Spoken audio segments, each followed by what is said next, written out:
Welcome to the Learning Pines YouTube. We hope this video helps. In this video, I will show you how to make a glass button in Figma. We'll start by creating the fundamental shape for our button.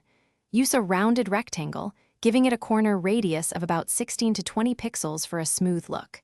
Then, apply a white fill with a low opacity, perhaps 10%, to begin building that translucent base. Remember, a vibrant background truly makes the glass effect pop. Now, let's introduce the core of the glass effect.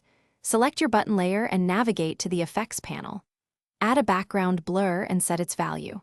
A range of 20 to 40 pixels often works well, creating that frosted appearance. Next, fine-tune the layer's fill opacity, reducing it to around 5% to achieve the desired transparency and allow the background to show through beautifully.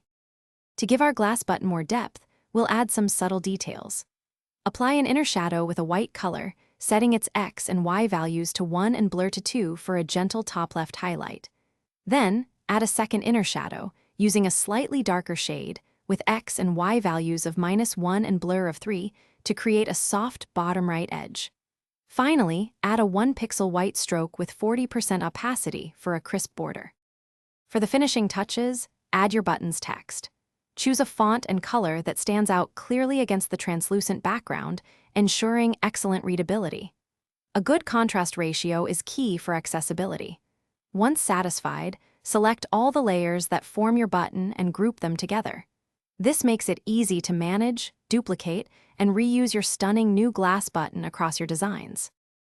Thanks for watching. Consider subscribing if we helped you.